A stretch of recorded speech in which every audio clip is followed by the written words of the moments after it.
নিজেরই পেট চালাতে চালাতে আমার শুকিয়ে যাচ্ছে, আর আমি এই বুড়িটার পেট চালাতে পারবো না। আর তাছাড়া আপনি বলার কি, আপনি কি আমাকে খেতে দেন না টাকা দেন?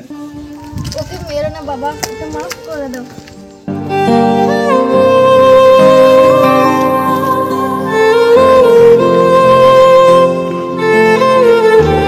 এটা রাখো, কিছু খেয়ে নেবা, ঠিক আছে?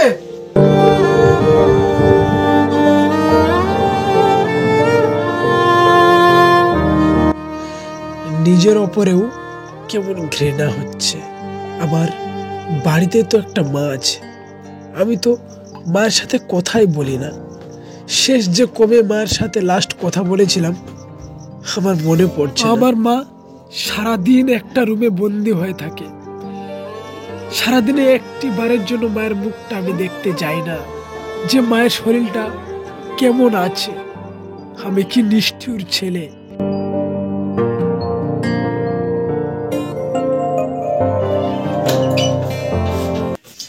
কি ব্যাপার, আজকে অফিস থেকে এসে মায়ের রুমে যাচ্ছে যে? কিছু না, এমনি।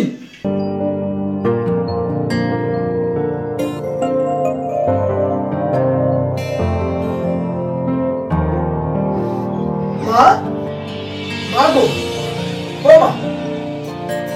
তুই এসেছিস খোকা, তুই এসেছিস?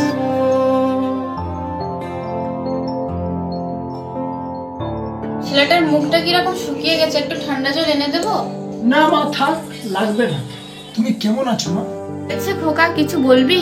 মা গো, তোমার কোলে একটু মাথা রেখে ঘুমাবো? এটা আবার বলতে হয়, বোকার ছেলে কোথাকার।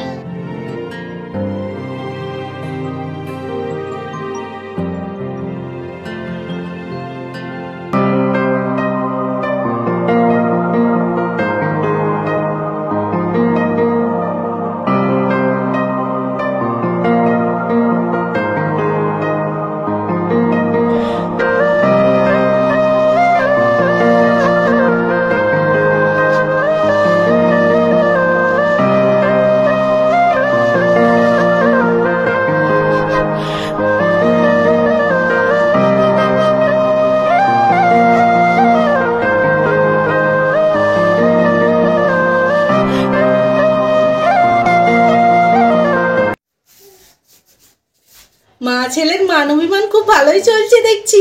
এই যে শোনো না, মাকে আমাদের সাথে ওই ঘরে নিয়ে চলো।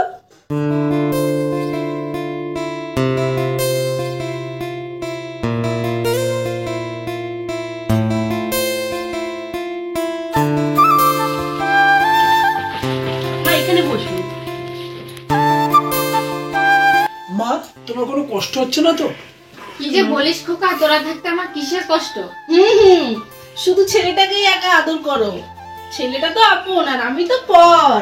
আরে পাগলি, তুই তো আমার আরেকটা মেয়ে, আয় কাছে আয়। মা, তোমার কোলে আমাকে একটু জায়গা দেবে?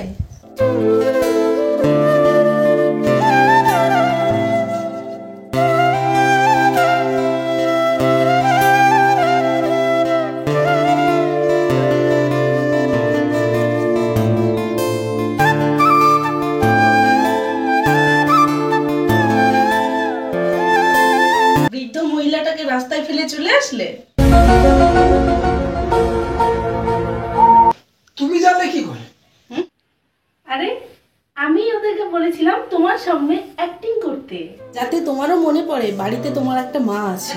তুমি মায়ের সাথে কথা বলতে না, মায়ের ঘরে যেতে না, আমার খুব খারাপ লাগতো। তাই আমি ওইরকম প্ল্যান করেছিলাম। দীর্ঘ কয়েক মাস আমি মায়ের সাথে কথা বলিনি, মায়ের রুমে যাইনি। থ্যাংক ইউ পরি, থ্যাংক ইউ। তোমার জন্য আবার আমি সেই মাকে নতুন করে ভালোবাসতে শুরু করেছি। থ্যাংক ইউ পরি, তুমি আমার চোখটা খুলে দিয়েছো। ঠাকুরের কাছে প্রার্থনা করবো যেন প্রত্যেকটা ঘরে তোমার মতো বউ হয়।